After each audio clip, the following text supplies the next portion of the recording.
रात की वजह से ना थोड़ा नहीं कोई ऐसी ऐसा गुरुजी भी अलाउ करते हैं। नहीं जब दूंगा ये लो उसको ले लो। नहीं लोड नहीं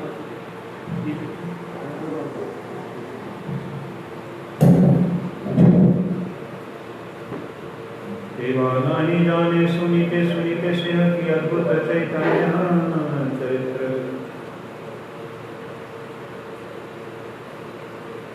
सुनीते से की अद्भुत चैतन्य चरित्र कृष्ण उपजीवे रति बुझी विरसनिधि सुनीते हरे वर्णित।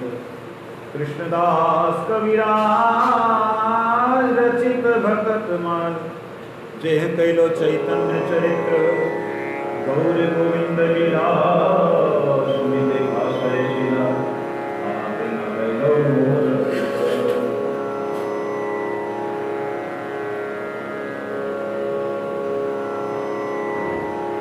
इसको यहाँ सजा मिलती है। जब कथा होगी तो यहाँ रखने से तो मालूम बात पड़ेगा चिल्लाता नहीं इससे मैं आएगा। यहाँ पे जो प्रसंग चल रहा है बहुत ही दिव्य प्रसंग है। इसमें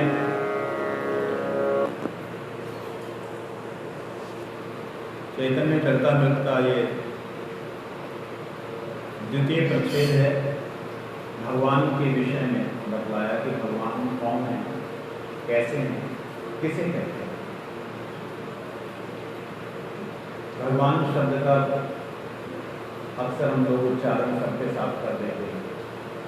संत भगवान सवेरे आते महात्मा फूल लेके आते संत भगवान की जय, संत भगवान की जय, गुरुदेव भगवान की जय, सबके साथ ही भगवान शब्द का प्रयोग कर देते हैं।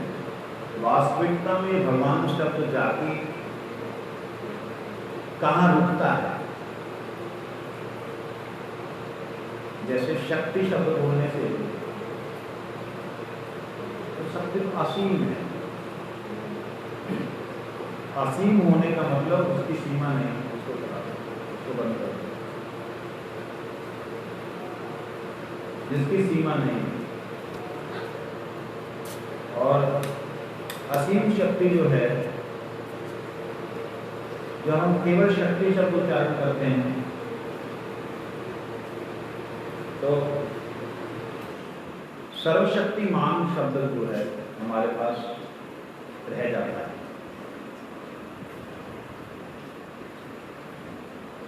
सर्वशक्तिमान जो शब्द है वो है भगवान, केवल मात्र। जैसे उदाहरण के लिए सूरज की रोशनी आपको प्रकाश तो देगी, आपको उजाला तो देगी, ताप भी देगी, अग्नि भी देगी, जो आपकी जरूरतें सब पूरी कर देगी। लेकिन सूरज की रोशनी आपको अपना स्वरूप नहीं दिखा सकती, क्योंकि उसका स्वरूप निराकार है, रोशनी का कोई आकार नहीं है। ऐसे ही शक्ति जो है, तो जब हम शक्ति शब्द बोलते तो उसके तीन तरह के उसके वो रूप आते हैं। एक तो ये कि शक्ति निराकार, उसका कोई आकार नहीं। एक है शक्ति जो मूर्तिमान है। जैसे अभी हम लोग अंदर बैठे हैं, हमको प्रकाश किसका मिल रहा, हमने अपनी लाइट नहीं जलाई, हमको प्रकाश किसका मिल रहा है, सूर्य। क्या वास्तविकता में सूर्य का प्रकाश मिल रहा है? प्रकाश तो नहीं है ना सूर्य का, ये आभास है सूर्य का, लेकिन है सूर्य का प्रकाश ना। इस तरीके से शक्ति जो आभास के रूप में प्रतीत होती है वो निराकार होती है, उसका आकार नहीं होता। वो आपकी बुद्धि के रूप में है, बुद्धि रूपेण संस्थिता, मातृरूपेण संस्थिता, ऐसा करके वो अलग अलग रूपों में संस्थिता स्थित है वो शक्ति। लेकिन शक्ति का स्वयं का भी रूप है। जैसे ये रोशनी है, अगर हम किरणों को देखेंगे तो किरणों का अपना रूप है, किरणों का अपना रूप है, कैसे हम समझेंगे? देखो प्रैक्टिकल समझने, मेरे से ये क्वेश्चन किया था बेल्जियम में किसी ने, कहते आप क्या करने यहाँ पे आए? मैंने कहा भगवान का प्रचार करने का, तो भगवान तो है नहीं। तो मैंने कहा आप क्या कह रहे हैं? कहते only consciousness is here, consciousness ही रहती है, चेतनता ही रहती है, तो उस परम चेतन का नाम ही भगवान है। कहते इसको कि आप उसको मतलब आप गॉड कह लो, मैं इंग्लिश में बोल रहा था, तो आप लोग गॉड कह लो, बट उसका कोई आकार तो है नहीं।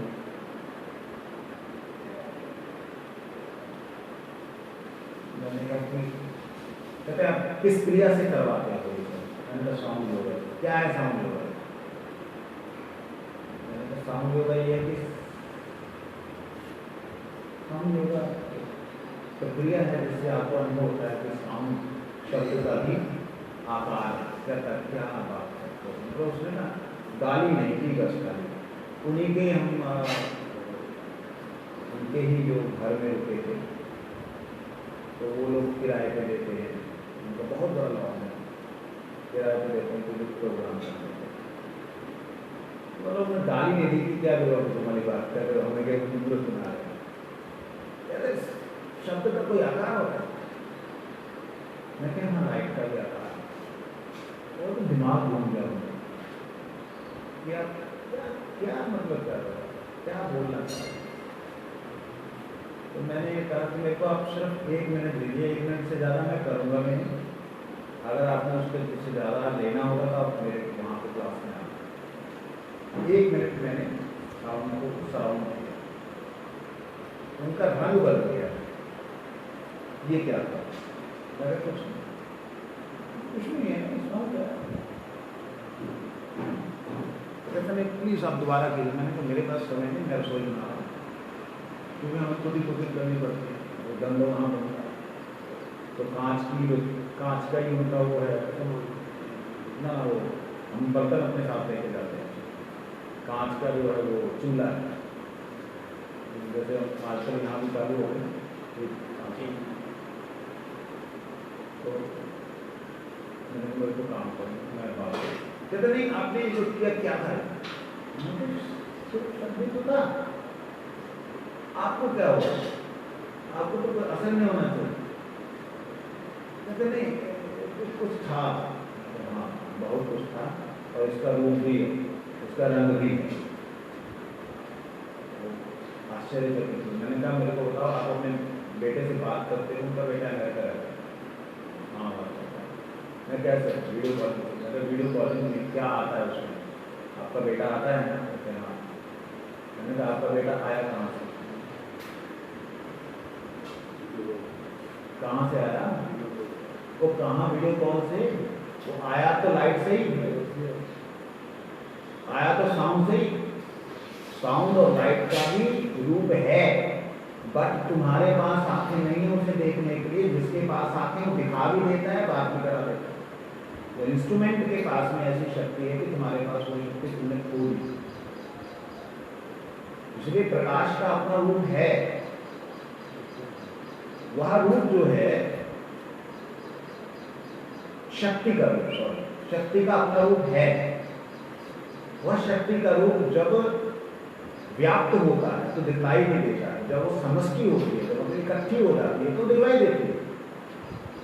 तो व्याप्त रूप समझ लो सूरज का जैसे प्रकाश, और उसका समष्टि एक रूप जो है वो सूर्य स्वयं सूरज। ऐसे ही भगवान की यहाँ पे बात हमारी भगवान भगवान कौन है? यहाँ उन्होंने बताया कि जिनसे यस्य प्रभा प्रभवतो जगदंड कोटि कोटिश अवशेष वसुधादि विभूति भिन्नम तद ब्रह्म निष्कलम अनंत अशेष भूतम गोविंदमादि पुरुषम ब्रह्म जान। ये श्लोक 2-3 दिन से लगातार चिंतन में चल रहा है कि करोड़ों करोड़ों ब्रह्मांडों में जो लिमिटलेस, जैसे हमारे यहाँ पे भूमि है, जल है, अग्नि है, आकाश है, हवा है, ये 5 तत्व है। कहते हैं ऐसे अशेष लिमिटलेस तत्व हैं ब्रह्मा जी कहते जिन्हें कहते मैं नहीं जानता, हैं लेकिन मेरे को नजर आ रहे हैं, मैं उनको शब्द नहीं बता सकता, बता नहीं पा रहा। ब्रह्मा जी अनुभव करके बोल रहे हैं, देख करके बोल रहे हैं। कोटि कोटि ब्रह्मांडों में अशेष वसुधादि ऐश्वर्यों द्वारा, ये जो वसुधा मतलब भूमि आपवान वाली भूमि आदि, अशेष भूमि आदि इत्यादि ऐश्वर्यों के द्वारा जो भेद अलग अलग रूप से दिखाई गए, जो अलग अलग तरह के ब्रह्मांड दिखाई गए, कहते हैं वे निष्कल हैं। जो दिखलाई दे रहे हैं वो निष्कल, उन्होंने कोई खंडित नहीं कर सकता, आकाश को खंडित नहीं कर सकता। कहते हैं वो निष्कल कौन, जिनसे हो रहा है सब कुछ, उनको कोई खंडित नहीं कर सकता। अनंत हैं, उनका अंत कोई भी नहीं है। अनंत का दूसरा अर्थ होता है जिसकी कोई सीमा। अशेष है, जो कभी खत्म होने वाले नहीं। अशेष भूत हैं, मतलब अनंत प्राणी, अनंत आत्माएं जिनसे प्रकट हो रही है, अशेष भूत। कहते वो ब्रह्म है, जो ब्रह्म उन ब्रह्म से सारा होता है, मतलब उन्हीं ब्रह्म से ब्रह्मा विष्णु महेश एक एक ब्रह्मांड में सृष्टि स्थिति और लय कर रहे हैं, उन्हीं ब्रह्म से। कहते वही ब्रह्म जिनसे उत्पन्न हुए हैं। मैं पुण्य आदि पुरुष गोविंद का भजन करता हूं। क्या बात है, हम लोग क्या सोचते हैं कृष्ण जी तो विष्णु जी क्या अवतार है, कहते ब्रह्म से सारी सृष्टि उत्पन्न हुई और उस सृष्टि का उत्पत्ति होना, उसका रुकना और उसका नष्ट होना, ये तीनों चीजें जिनसे होती हैं वो ब्रह्म है।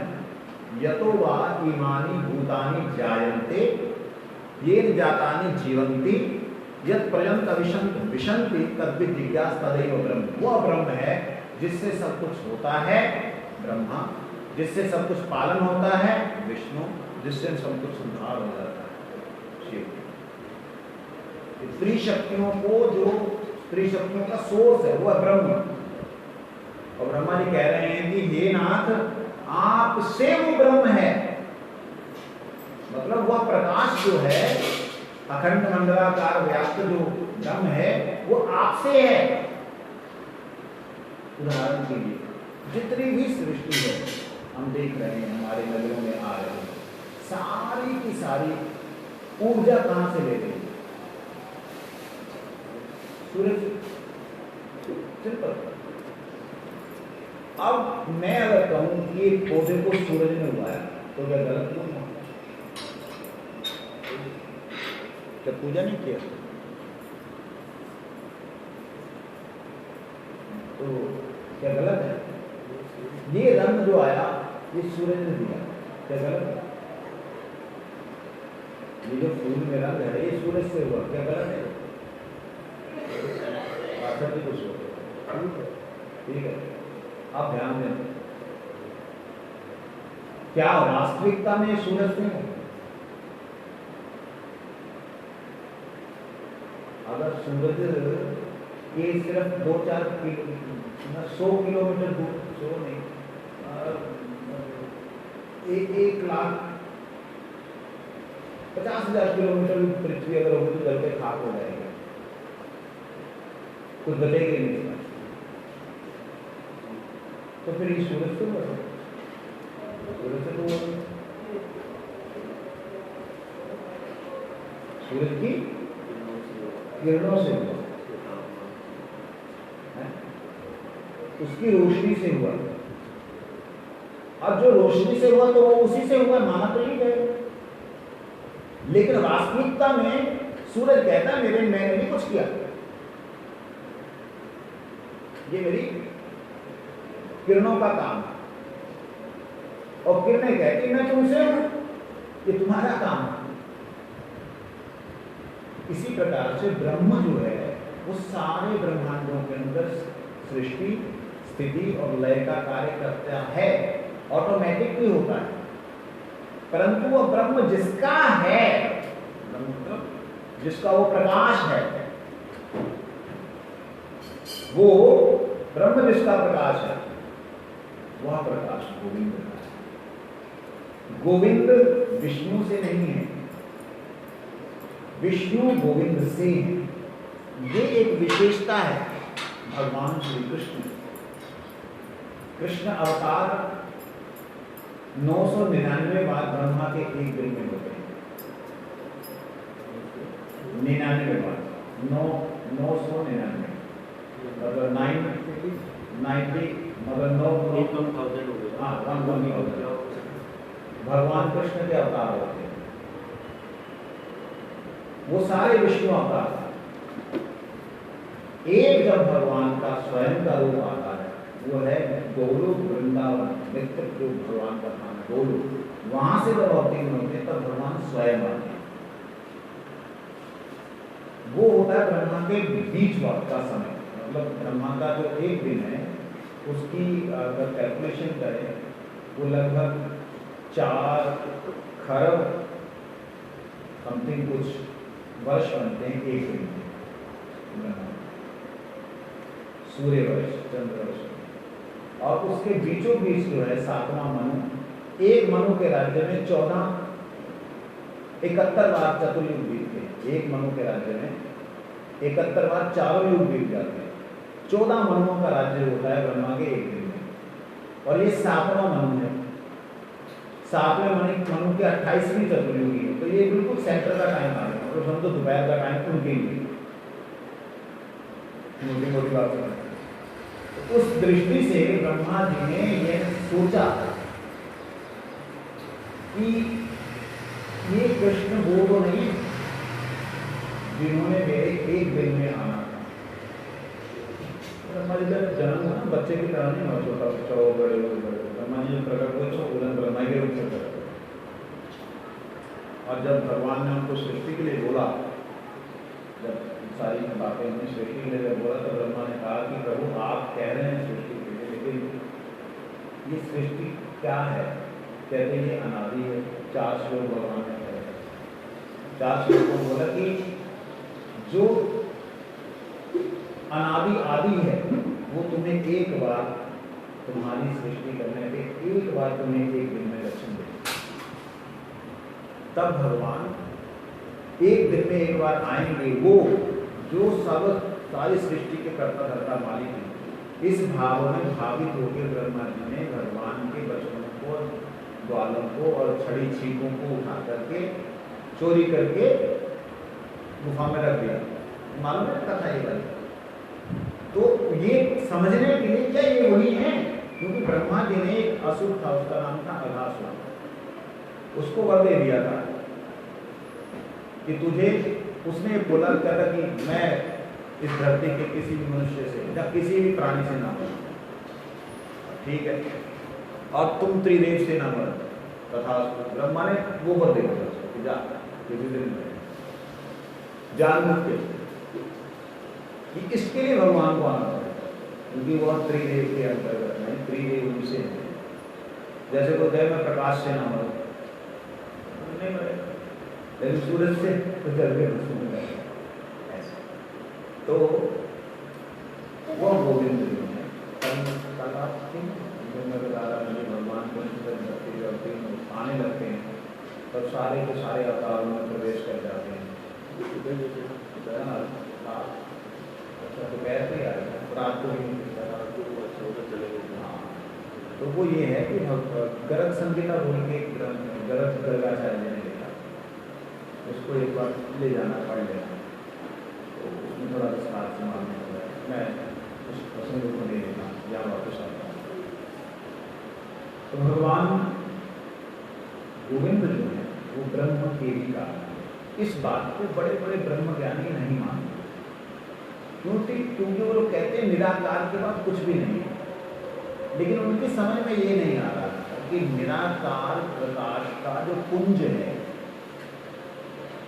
जहां से वो प्रकाशित हो रहा है, वो मंडलाकार व्याप्त तो है सर्वत्र, लेकिन वो जो पुंज है उस पुंज के भीतर क्या है ये उनको समझ में नहीं आ रहा। वो राधा स्वामी जो हैं उसी बाबा जय गुरुदेव का सब उसी लाइन पे, इवन की बाबा नानक भी इसी पद के ज्ञान वाले, तो उनको केवल मात्र वहाँ वो उस प्रकाश में ही आनंद मिल जाता है। और वो उनकी सुरती की आखिरी जो चरम टॉप का जो उनका वो है शब्द, वो है बांसुरी। बांसुरी कहते बस यही है शब्द और यही लाइफ जो है, यही है सब, इसके अलावा कुछ नहीं। अरे भैया शब्द आनंद है, तुम अगर चाहत ही नहीं करोगे तो आगे जा ही नहीं सकते। तुमने अपनी लिमिट, अपनी सीमा वहाँ मान दी कि मैं इससे आगे नहीं कुछ चाहता, तो भगवान जबरदस्त थोड़ी नहीं है भी नहीं ये चीज़। इसीलिए साधन करते हुए कभी भी ना हमें बंधना नहीं चाहिए। बंधने का मतलब हमें लिमिट नहीं रखनी चाहिए। भगवान हमें जहाँ लेके जाना चाहे चले, हम अपना साधन पूर्ण करेंगे। साधन में कोई कमी नहीं रखेंगे, साधना में कोई कमी, पूर्ण साधन।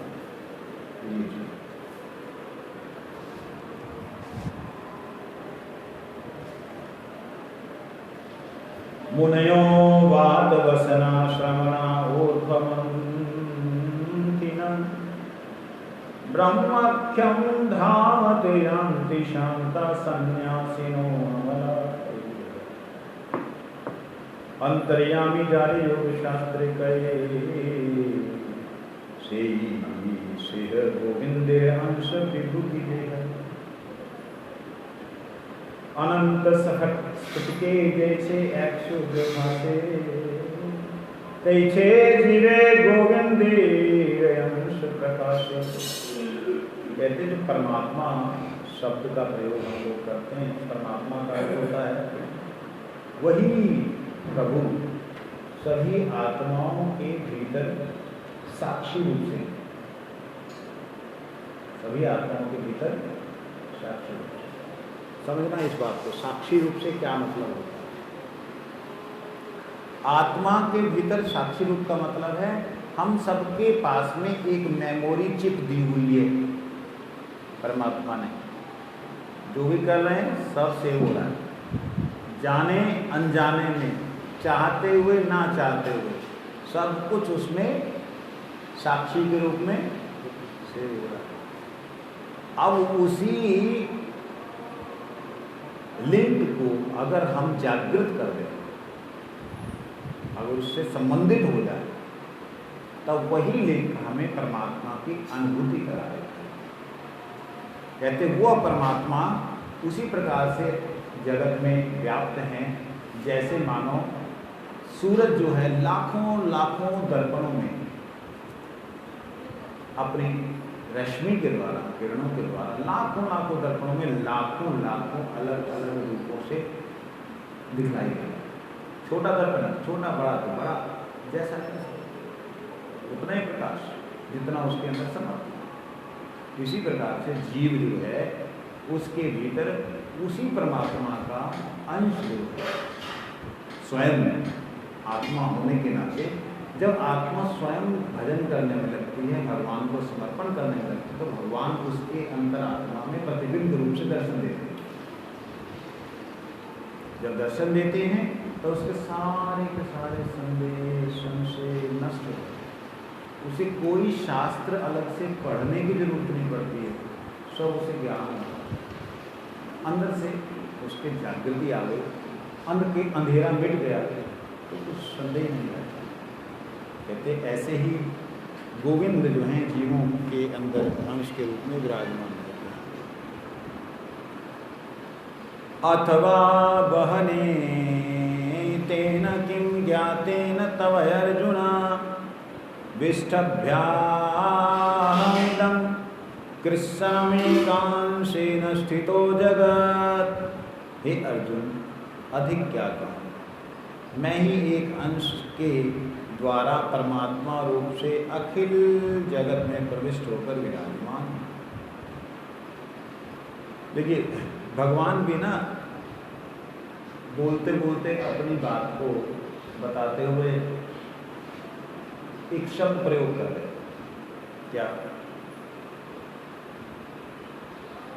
मैं, अथवा वह नेतेन किम ज्ञातेन तव अर्जुन, मैं तेरे को क्या और बताऊं, अब मतलब कितना बताऊं।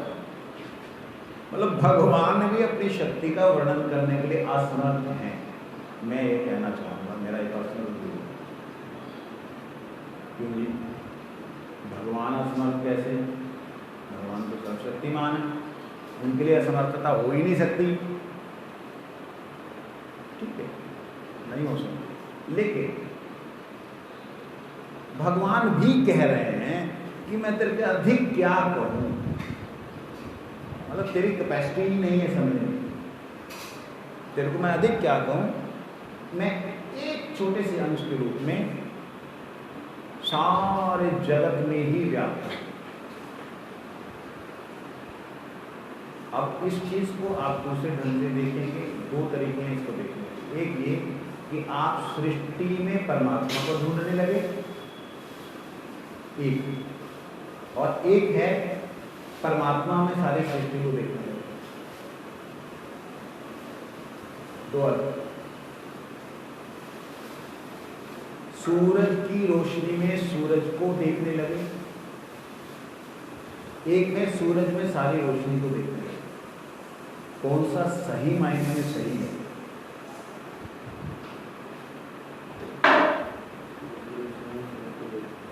सूरज की रोशनी में सूरज को देखना, ये इनके मत से सही है, लेकिन मेरे हिसाब से सूरज में सूरज की रोशनी को देखना।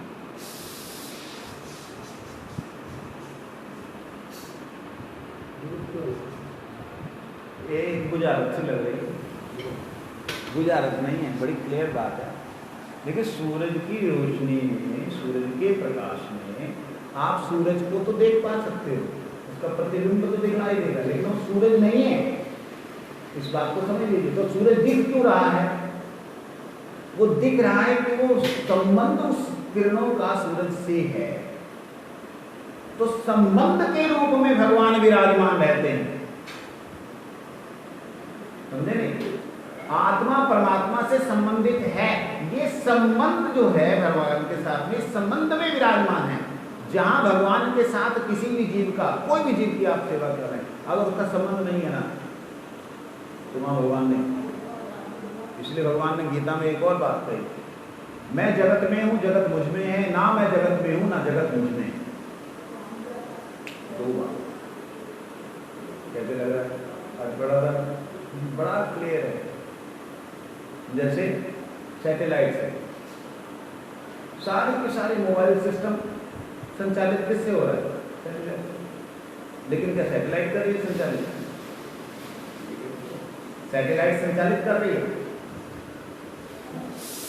अगर सैटेलाइट के सब कुछ मेरे अंदर में है तो गलत होगा क्या? गलत नहीं।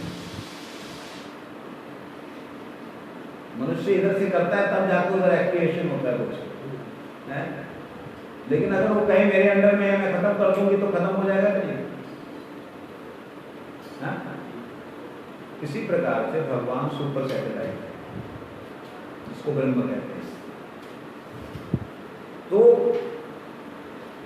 भगवान से सब कुछ हो रहा है, भगवान ही सब कुछ कर रहे हैं, भगवान ही सर्वव्याप्त हैं, ये बात भगवान कह रहे हैं।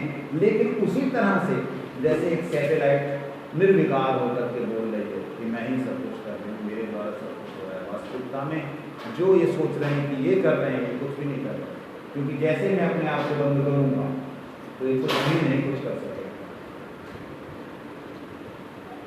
ये संबंध से भगवान का जीव के, ये संबंध से ही भगवान का इस जगत में अवतरण है, भगवान उतरते हैं। अगर किसी से संबंध गाढ़ा हो जाता है तो भगवान उस समय प्रकट नहीं हो जाते। अगर गाढ़ा नहीं है, थोड़ा है, तो थोड़ा ही उसको अनुभव होता है।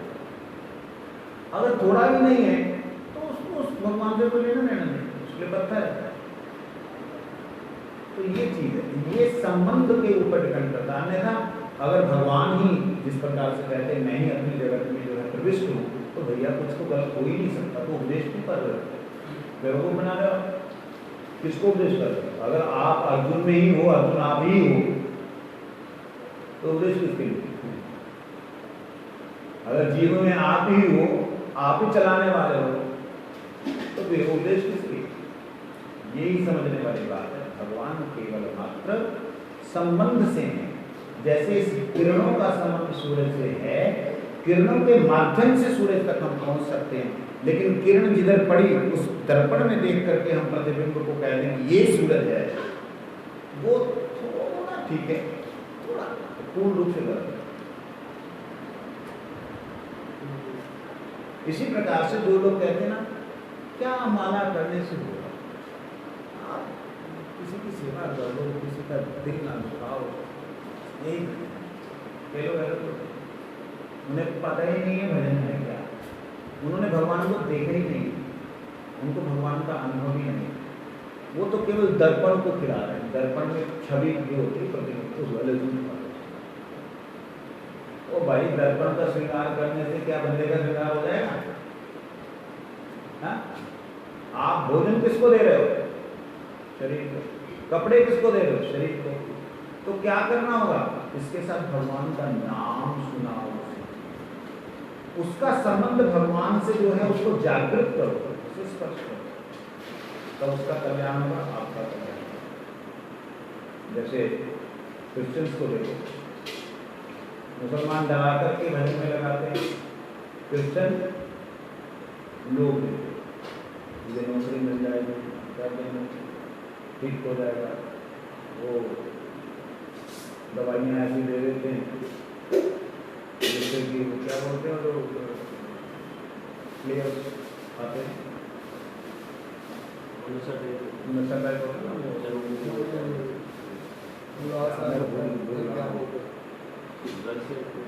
ड्रग्स होती, लेकिन वो स्पेशली होता है जिसमें बर्तन शरीर में होती जाती है। न्यूज़पेपर में कई बार याद नहीं आ रहा, वो दे देते हैं, तो वो दे देते हैं, और देने से उनको लगता है कि हमसे कृपा हो गया, हमारे में शक्ति आ गई, हम चलने लगे। उन लोग से जीसस की तरफ लगा रहे। तो अगर आप भी कुछ कर रहे हो तो आप भगवान की तरफ लगाओ ना, भगवान का संबंध दो ना, जिस संबंध से संबंधित होने के बाद में आज नहीं तो अगले जन्म में जीव कभी ना कभी उन सुकृतियों के कारण, सुकृति मतलब सुंदर भगवान के लिए की गई कीर्ति कर्म, उन सुकृतियों के द्वारा कभी ना कभी आपकी तरह से भगवत मार्ग पर चल पड़ेगा, और चलने से वो जब उसका कल्याण होगा तब आप और आनंद में डूबोगे, और आनंद आएगा। अरे तो शरीर के साथ में संबंध होकर के सोच रहे यही परमात्मा, इसके अंदर परमात्मा, अरे इसके अंदर नहीं, आत्मा के अंदर है, इसके अंदर तो आत्मा है। हाँ? आत्मा में परमात्मा का संबंध है, याद रखना, नॉट परमात्मा। परमात्मा की छवि तो दिख रही है, लेकिन परमात्मा का संबंध है। उस संबंध को जागृत करने के लिए भगवान का नाम ही एकमात्र सूक्ष्म है जो वहां प्रवेश कर सकता है। तो ये बात भगवान कहते हैं कि एक रूप से मैं जगत में अरे सुने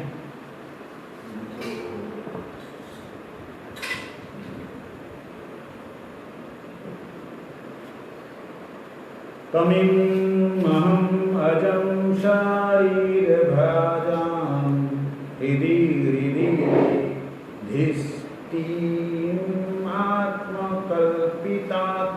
कल्पितां प्रतिदृशमिव नेकधार्कमेकं समधिगतोऽस्मि विधूतभेदमोहः। भागवत में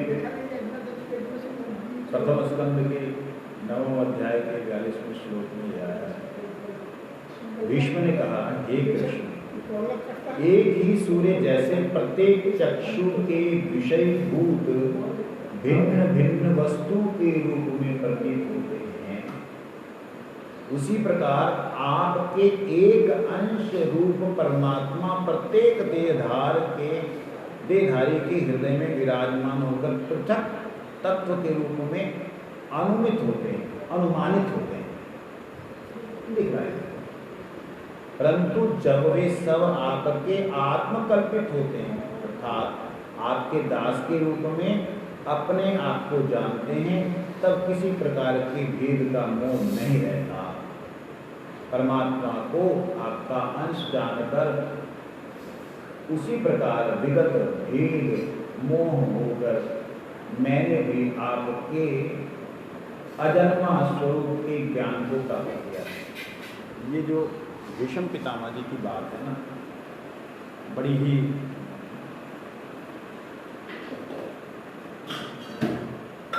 गंभीर बात है। कहते हैं प्रभु सूर्य प्रत्येक चक्षु के विषयभूत, मतलब विषयभूत का मतलब होता जैसे आपके लिए ये करताल इस वक्त एक सब्जेक्ट है ना, तो प्रत्येक चक्षु के द्वारा सूरज देखे जाने पर भिन्न भिन्न वस्तु के रूप में प्रतीत होता है।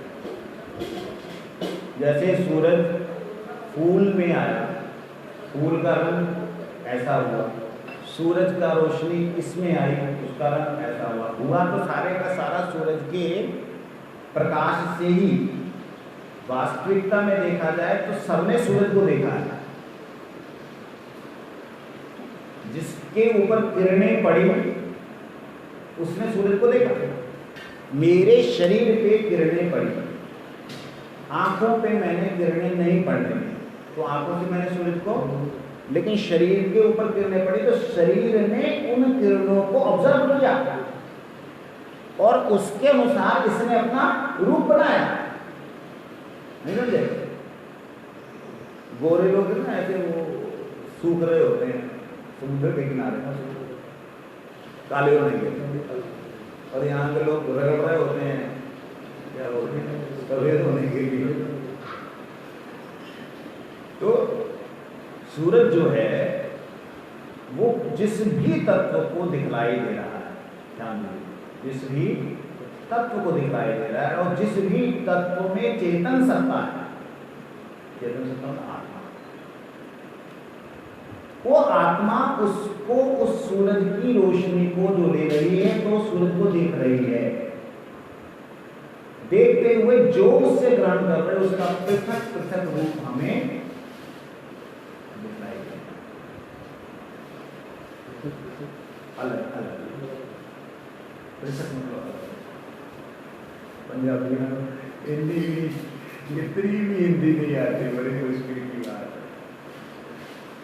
आप जलंधर से हैं ना, ये पूछ रहे थे जलंधर से, तो मैं देखा नहीं, मैंने कहा भैया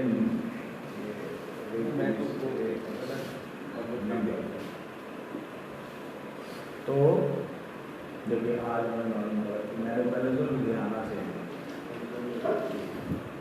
चलिए वास्तविकता में आप जलंधर से हो नहीं, सभी हम ठाकुर जी के पास से ही अटक के गए इधर है ना, उधर ही जाना है, कोई बात नहीं। मैं तो जलंधर की जेल ही है, क्या कहते हैं, जेल है, जेल में वैसे जेल अंदर है, इसका नाम भी जेल अंदर, जाल के अंदर, जल के अंदर, जेल के अंदर, ठीक है। चल कहते हैं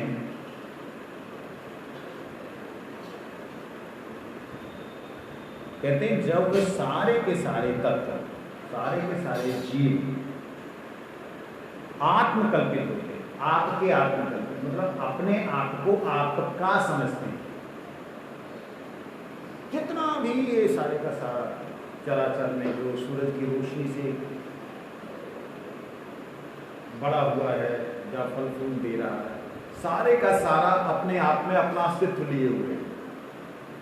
लेकिन जिस दिन ये समझे कि हम उनके हैं, जिनसे उनसे हमारा अस्तित्व है, उनके कारण हम हैं, उसी दिन क्या कह रहे हैं, उनका सारे का सारा मोह भंग हो जाएगा, अज्ञान खत्म हो जाएगा कि मैं इसका मालिक हूं, मैं, मेरे बिना तो मर जाएगा, खत्म हो जाएगा।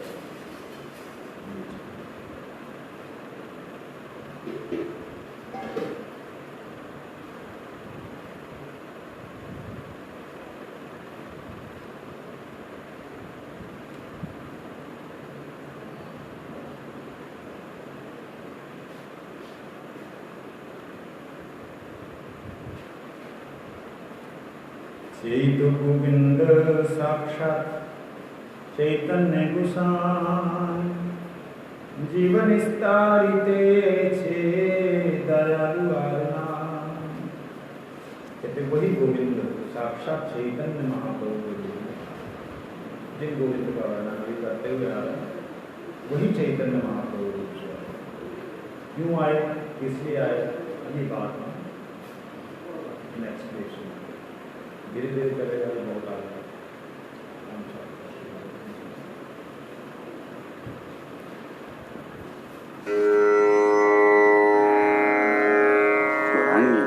From Soundlands.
नमामि।